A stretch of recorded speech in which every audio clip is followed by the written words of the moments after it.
रात काफ़ी हो गई और ये समय सोने का है, मगर एक किस्सा मुझे याद आया तो लगा ये चीज़ ऐसी है जो आप लोगों के साथ बाँटनी चाहिए। लगभग 1 दशक से बहुत ज़्यादा समय हो चुका है मुझे अपना स्कूल छोड़े, मगर ये इंसिडेंट आज भी तरोताज़ा है और समय-समय पर मुझे इसकी याद आती रहती है।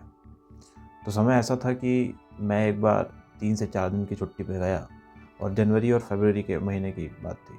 3-4 दिन बाद जब मैं छुट्टी के बाद स्कूल लौटा, तो पता चला कि बहुत सारी चीज़ें हो गई हैं जो जनरली सबके साथ होता ही है कि आप लंबी छुट्टी पे जाते हैं, तो अचानक स्कूल में बहुत सारा पढ़ा दिया जाता है। मगर ये समय रहता है प्रैक्टिकल्स का, जब आपके प्रैक्टिकल एग्ज़ाम होते हैं और उस समय मैं 12th में था। तो मैं जब छुट्टी के बाद पहुँचा तो पता चला कि ये प्रैक्टिकल की कुछ चीज़ें बता दी गई हैं, सबके असाइनमेंट रेडी हो चुके हैं और आज सबमिट करने का दिन है। और एक छुट्टी के बाद तो मैं पहुँचा ही उस दिन था, तो मेरे पास तो कुछ था नहीं, बस किस्मत से जो एक असाइनमेंट की कॉपी होती थी, एक साइड जिसमें कोरा होता था और एक साइड लाइन्स होती थी, वो बैग में पड़ी हुई थी और जिस सब्जेक्ट का वो करना था उसके लिए वो चल जाती। तो फिर मैंने 2-4 लोगों से पूछा, सब लोग सबमिट करने में लगे हुए थे पर एक सज्जन मिले, या कहूँ दोस्त मिले, सज्जन तो उस टाइम होते नहीं थे, दोस्त हुआ करते थे। तो ऐसा करते-करते काफ़ी लोग का इनकम्प्लीट था उस टाइम भी, पर सब लोग ने 50% से ऊपर लिख लिया था क्योंकि सबके पास टाइम था 3-4 दिन का और मैं शुरुआत से कर रहा था।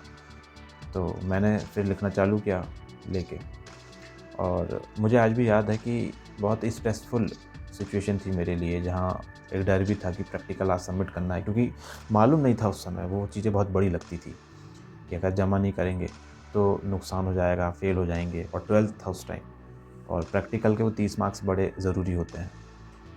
तो उतनी स्ट्रेसफुल सिचुएशन में मैं लगा और नॉन स्टॉप मैंने सुबह से लेकर शाम तक लिखा। जब खाली पीरियड मिल रहा था तब लिखा, लंच में लिखा, और यहाँ तक कि जब कोई टीचर पढ़ा भी रहा था तो मैं चुपचाप अपनी बेंच में बैठ के यही कोशिश कर रहा था कि लिख लूँ। और ये सारी चीज़ें ऐसा नहीं है कि बहुत अनयूजुअल है, बहुत सारे बच्चे करते हैं, या जो लोग अभी इस वीडियो को देख रहे होंगे उनमें से भी कई सारे लोगों ने ये किया होगा। तो वो इंसिडेंट इसलिए मुझे याद है क्योंकि एक स्ट्रेसफुल सिचुएशन जहाँ मैं लगा हूँ, कर रहा हूँ, और कहीं न कहीं मुझे मालूम था ये सारी चीज़ें यूज़लेस हैं मेरे लिए, क्योंकि असल में उन सारी चीज़ों का जीवन में बहुत उपयोग कुछ हुआ नहीं। बहुत कुछ क्या, कुछ भी नहीं हुआ। और मुझे ये फीलिंग अभी भी आती है उस चीज़ को लेके, या उद्देश्य जो मेरा वीडियो बनाने का है वो यही है कि हमारे एजुकेशन सिस्टम में जो 75 से 80% चीज़ें हैं वो पूरी यूज़लेस हैं, जीवन में कभी काम नहीं आती, और बच्चा इतने भाव से उस चीज़ को करता है जैसे उसे बहुत कुछ हासिल होगा। यहाँ पे कुछ लोग का डेफ़िनेटली तर्क होगा कि भाई इन चीज़ों को ऐसा नहीं समझो, अलग तरीके से समझो, वहाँ आप टाइम मैनेज करना सीखते हो और बाकी चीज़ें। पर स्टिल हम टाइम मैनेज करना दूसरी चीज़ों से भी सीख सकते थे जो यूज़फुल हो सकती थी। मगर इतना समय बीत गया उस चीज़ को, वो चीज़ दिमाग में थी। हो सकता है कि अभी जो स्कूल चल रहे हैं उनमें थोड़ा बदलाव आया होगा, मगर हाल के समय जब मैंने कुछ बच्चों से बात की थी, तो ऐसा कुछ ख़ास बदलाव दिखता नहीं था। और आजकल स्कूल्स में जो सिस्टम चल रहा है क्रिएटिव लर्निंग के नाम पे, कि स्मार्ट बोर्ड लगा हुआ है, बच्चे को चीज़ें दिखा के समझाई जा रही हैं, यहाँ तक कि छोटे-छोटे बच्चों को बताया जा रहा है क्या चीज़ें होती हैं। तो ये अच्छा तरीका है, मगर मुझे ऐसा लगता है ये तरीका बच्चों को पढ़ाने से ज़्यादा उनके पेरेंट्स से पैसे खींचने का ज़्यादा समझ में आता है। क्योंकि आप बच्चे को वो सारी चीज़ें दिखा के कर रहे हो इंटरेक्टिव लर्निंग के नाम पे।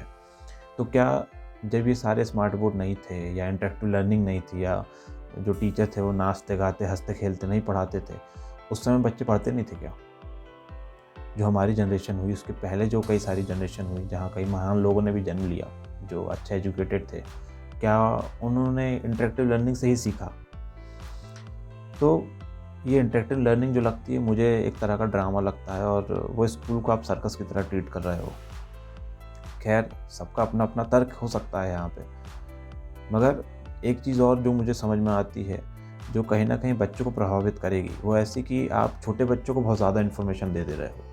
क्या वो सही में उतनी इन्फॉर्मेशन उतनी कम एज में डिज़र्व करता है कि केजी 1, केजी 2 के बच्चे को आप सोच रहे हो कि हम उसको ये भी सिखाएँगे, वो भी सिखाएँगे। उसको थोड़ा ग्रो होने दो। उसको जो सीखना है वो तो सीख ही लेगा। और मैं पेरेंट्स से भी ये चीज़ बोलना चाहूँगा कि हर पेरेंट्स का सपना होता है कि उसका बच्चा बहुत कुछ हासिल करे, मगर चीज़ें वैसे काम नहीं करती जैसा आप सोच लेते हो। जिस उम्मीद से आप स्कूल में डाल रहे हो, आप ज़रा देख लो कि उस उम्मीद के दम पे ही सारा बिज़नेस खड़ा हुआ है। ये जितने इंस्टीट्यूट हैं जो अच्छा खासा पैसा लेते हैं, अभी मुझे थोड़े समय पहले पता चला था, मैं कोई वीडियो की तैयारी कर रहा था शायद, कि 1-1 लाख रुपए फ़ीस है KG1 और KG2 क्लासेस की। अब हो सकता है कुछ स्पेशल पढ़ा रहे हों या सिर्फ इंस्टीट्यूशन की वैल्यू हो कि भाई इस इंस्टीट्यूट से पढ़ के निकले हो तो जॉब अच्छी मिल जाएगी। वहाँ पे सबके अपने पर्सनल डिसीज़न है और उस पे मेरा इंटरफेरेंस मैं नहीं चाह रहा कि कुछ हो।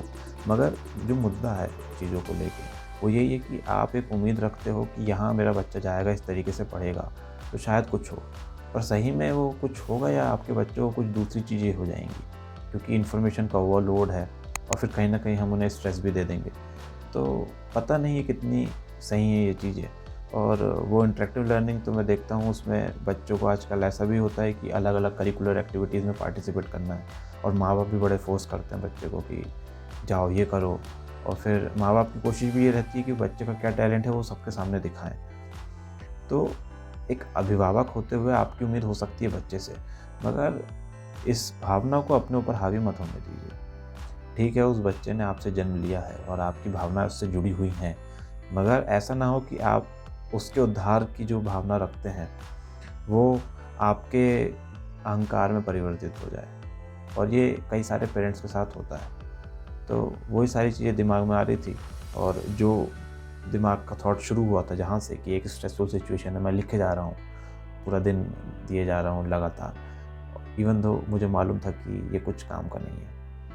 आज भी शायद सिस्टम में यही चीज़ें चल रही होंगी, मगर अफ़सोस की बात ये है कि इतना डेवलप होने के बाद भी हम उन सारी चीज़ों को नहीं बदल पा रहे। एजुकेशन सिस्टम में कुछ ऐसा हो कि भाई जीवन में हमेशा काम आता रहे, या अगर आप ये समझते हैं कि समय बदल रहा है और बच्चे को ये सीखना ज़रूरी है, तो बाकी चीज़ें जो यूज़फुल नहीं है उसे हटाने की कोशिश कीजिए। और ये स्थिति सिर्फ भारत की नहीं है, वेस्टर्न कंट्रीज़ में भी उन्होंने एक नया कॉन्सेप्ट इंट्रोड्यूस कर लिया है होम स्कूलिंग का, कि वो बच्चे को स्कूल ना पहुँचाते हुए घर में पढ़ा रहे हैं। अब डिटेल में इसके बारे में थोड़ा देखना पड़ेगा, तब जाके आपको इन्फॉर्मेशन मिलेगी कि क्या है ये। क्या भारत में हम ऐसा कुछ कर सकते हैं?